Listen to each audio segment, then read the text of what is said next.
Aliens fed humans to dragons. Then the dragons refused to harm him. I remember the exact moment I stopped being afraid. It was not when they took me off the survey ship. It was not when they locked me in a cold metal cell that smelled like rust and something I could not name. It was not even when they dragged me down a long corridor with walls that hummed with electricity, past dozens of other cages holding creatures I had never seen before, all of them silent, all of them watching me with eyes that already knew what I did not. The moment I stopped being afraid was when I heard the dragon breathe. I know that sounds strange. Most people, I think, would say that is exactly the moment to start being afraid. But I am a xenobiologist. I have spent 11 years of my life studying creatures that most humans would run from. I have cataloged things with too many legs, things with no eyes, things that communicated by vibrating their bones. Fear, for me, has always come second to curiosity. It is a flaw, my old professor used to say. I think it saved my life. My name is Marcus Vale. I was 34 years old when the Vorkai captured me. I was part of a 3-person survey team mapping the edge of the Keth system when their patrol ships appeared out of nowhere and surrounded us before we could even send a distress signal. My crewmates were taken in a different direction. I never found out where. I told myself they were fine. I had to. The Vorkai were tall, reptilian, and moved with the kind of slow confidence that belongs to creatures who have never once doubted their place at the top of something. Their scales were a deep blue-green. Their eyes were amber, and they wore their wealth the way some humans wear armor, layered and obvious and meant to intimidate. They did not speak to me. They barely looked at me. I was not a person to them. I was an item, a curiosity at best, a snack at worst. I learned which one on my 3rd day in the cell, when a smaller Vorkai opened my door and dropped a thin piece of something that might have been food onto the floor. I asked him, in the calmest voice I could manage, where I was and what was going to happen to me. He looked at me the way you look at a chair that has somehow made a noise, then he left. It was Eurus who told me the truth. Eurus was in the cell across from mine. She was small and gray and covered in fine, overlapping plates that reminded me of a pine cone. She had 4 arms and very large eyes, and she had been in that cell for what she said was 2 full cycles of the local star, which, as far as I could calculate, was roughly 14 months. She spoke 6 languages, 2 of which overlapped just enough with a trade dialect I had studied during my 2nd year of graduate school.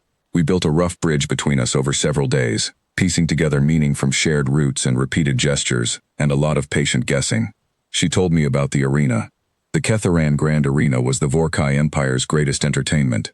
Species from across their controlled systems came to watch. The basic idea was this. They took creatures they considered inferior, usually newly captured ones from species they had just encountered, and they put them in a pit with a Dracarin. The crowd watched. The Dracarin fed. Everyone went home satisfied. Everyone except the creature in the pit, of course.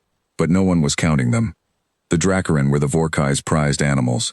They had been part of Vorkai culture for centuries. Massive, scaled creatures with 2 sets of wings, 6 limbs, and a body roughly the size of a city bus. They were described in Vorkai history as the most perfect predators ever discovered. The Vorkai had bred them, trained them, and built their most celebrated tradition around them. They were symbols of power, weapons dressed up as spectacle. Eurus told me I was scheduled for the arena in 4 days. She told me this in a very gentle voice, the way you tell someone something you cannot change but still feel sorry about. I sat with that information for a long time. I did not sleep much that night. I made a list in my head, an old habit, of everything I knew about large predatory animals. The list was longer than most people's would be. That was either going to help me, or it was not going to matter at all. On the 4th day, they came for me. The arena was larger than I expected. The ceiling was open to a purple sky. The walls were smooth black stone, rising maybe 15 meters above the floor of the pit. The sand beneath my feet was dark, which I tried not to think too hard about. The sound of the crowd was enormous. Thousands of Vorkai and other alien species filling the tiered seats above, their voices merging into a single roar that pressed against my chest like a physical thing. I stood in the center of the pit and I looked up at all of them, and then I deliberately looked away. I was not going to give them the expression they wanted to see on my face. I was not going to perform terror for their entertainment. I decided that in the moment my feet touched the sand, and I held onto it like it was the only thing I owned, because it was. The gate on the far side of the pit opened slowly. Even knowing what was coming, even having heard Eurus describe it, nothing quite prepares you for the reality of a Dracorin walking toward you. Ashveth, though I did not know the name yet, was enormous. Gray-black scales that caught the light like wet stone. A head the size of a car, with horns that curved back and then forward again like 2 crescent moons. eyes the color of heated copper. The crowd screamed with excitement when it entered, and the sound crashed over me like a wave. I watched the dragon walk. I watched it the way I had watched everything in my career, carefully, completely, without the filter of what I expected to see. And what I saw stopped me cold, not with fear, but with understanding. It was favoring its left side. The movement was subtle, the kind of compensation that develops slowly over time, so gradual that it becomes part of a creature's normal gait without anyone noticing. But I noticed. And once I saw it, I saw everything else. The way it held one wing slightly lower than the other. The way it turned its head to keep its left flank away from the walls. The tension in its muscles that was not aggression but pain. Old, deep, constant pain. I looked at its eyes. The pupils were wide, not the focused, narrowed pupils of a predator locked onto prey. Wide pupils, in most species I had studied, meant one of two things, excitement or fear, and the crowd was already roaring. The gates were already open. There was no new stimulus to excite it. The dragon was afraid. I do not know how to explain what happened inside me in that moment. Something shifted. The arena, the crowd, the situation, all of it receded slightly, the way background noise fades when you hear something important. All I could see was a very large, very old creature that was in pain and afraid, and had probably been both of those things for so long that it no longer remembered being anything else. I took a step toward it. The crowd noise changed. Not louder, confused. A ripple of something different moving through all those thousands of voices. I kept walking. Ashveth stopped moving. It watched me approach with those wide copper eyes, and it made a low sound deep in its chest. Not a roar, not a hiss, something more like a question. I talked to it as I walked. I do not remember exactly what I said. I think I told it my name. I think I told it I was not going to hurt it, which was objectively almost funny given the size difference between us. But I meant it, and I think the meaning came through in my voice more than the words. I stopped about 2 meters away, close enough to see the wound.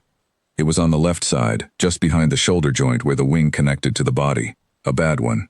The scales around it were darker, rougher, overlapping wrong. It had been there a long time, and it had never been properly treated. Every time Ashveth moved its wing, every time it was forced to perform or chase or fight, that wound pulled and burned and never healed. I sat down on the sand. Ashveth stared at me.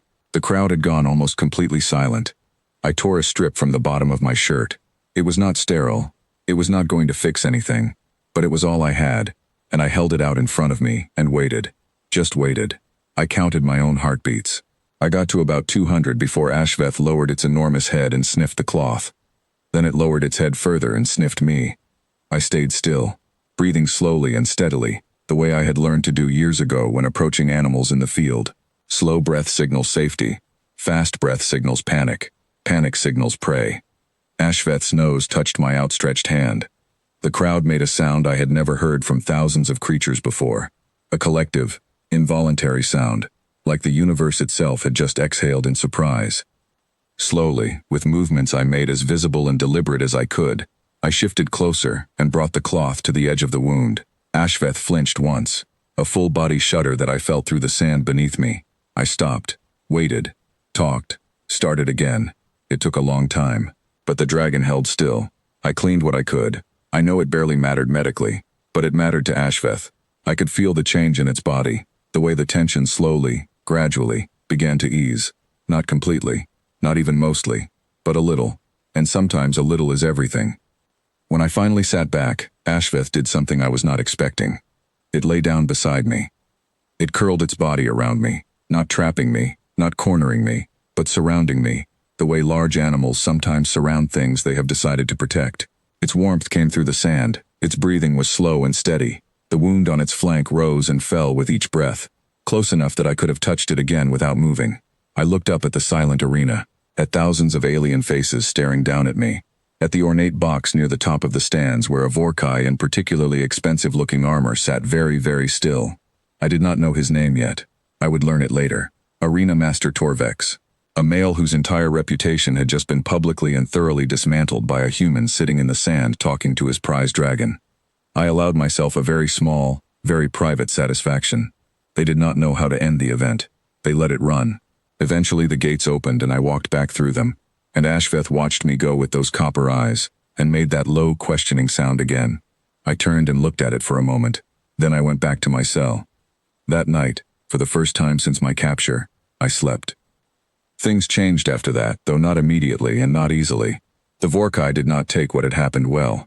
Torvex tried to reset the situation. He kept me separated, refused me food for a day, made noise about trying the whole event again with a different creature. But word had spread through the arena staff, through the slave workers, through the noble families who had watched from the stands, through what I later learned was a live broadcast that had gone out to a significant portion of the Empire.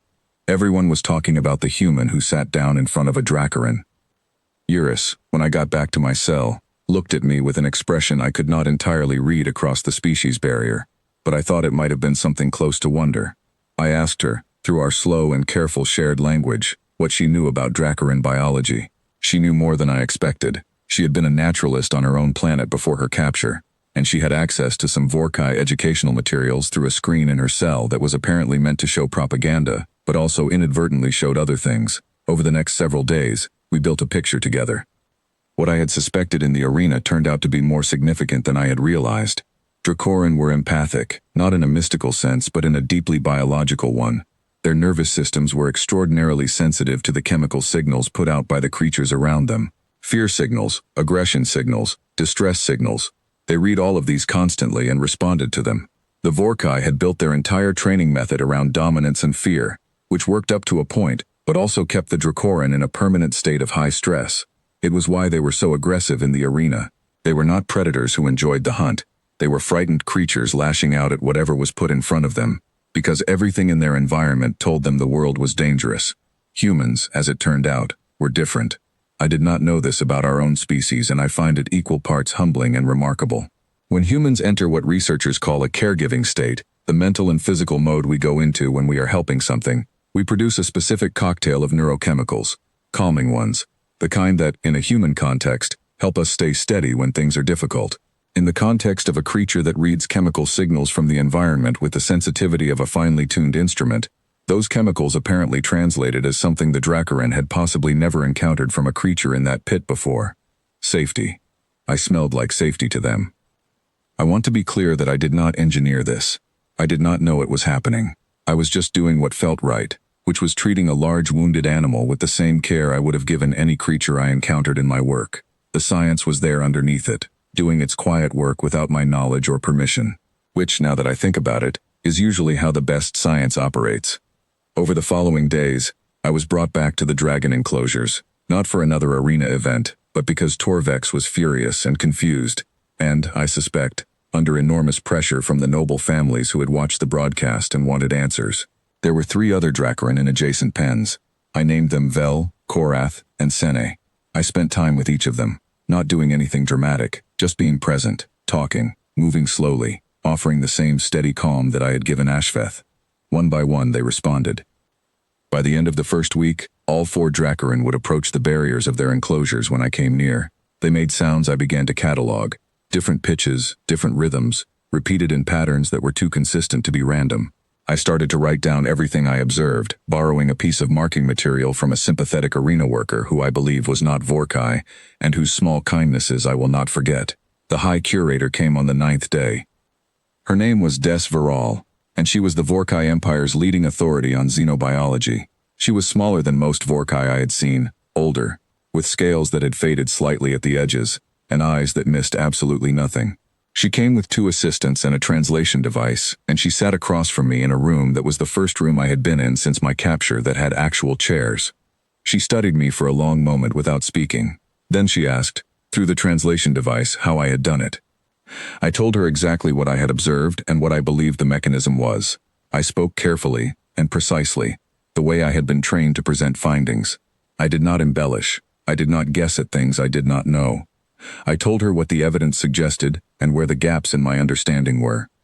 She listened without interrupting. When I finished, she was quiet for a long time. Then she said I was either the most gifted animal handler her empire had ever encountered, or I was something she did not have a category for yet. I told her I was a scientist. That was all. She offered me a position, comfort, status, resources, in exchange for working with the Dracarin program under Vorkai direction. I told her my answer depended entirely on what the Dracarin program was going to look like going forward. I told her that using empathic creatures of that cognitive complexity as arena spectacle was not something I was willing to participate in or support in any form. I told her that if she had any serious interest in what I had observed, she would know that the Dracarin were not weapons or entertainment. They were, by any reasonable scientific measure, people. She was not pleased, but she listened. The negotiation that followed took 3 weeks. I will not pretend it was easy or that I was never afraid during it. There were moments when the most likely outcome seemed to be a very small cell for a very long time, but I had something the Vorkai had not expected me to have. The 4 Dracorin responded to me, and to no one else. Attempts to work with them by Vorkai handlers, even experienced ones, produced results that were, according to Wirus, who heard things through the network of workers that moved through the facility, not going well. The creatures were not dangerous exactly, but they were uncooperative in a scale and consistency that was causing real problems for the arena program. The Empire's prize animals were, functionally, on strike. Desferal was a practical person. She understood leverage, even when it came from an unexpected direction. She brokered a compromise with the High Council. The Dracarin arena program would be suspended indefinitely. The 4 dragons I had worked with would be reclassified under a protected status that, while not identical to what I would have wanted, was meaningfully better than what they had. I was granted an official position, interspecies liaison, the first human to hold any formal title in the Vorkai Empire, with the ability to continue my observations and work toward a fuller understanding of Dracarin communication. The last thing I negotiated was Wirus, her freedom specifically. That one took an extra 4 days and I held the line on it without any flexibility at all. She was released on the 22nd day, reclassified from captive to guest status, which was imperfect but better. She cried, though her species does it differently than we do. A low hum and a slight brightening of the plates around the eyes. I understood what it meant. The morning I was finally allowed outside, actually outside, under an open sky, I stood in a wide landing bay at the top of the facility and breathed air that had not been recycled through metal walls.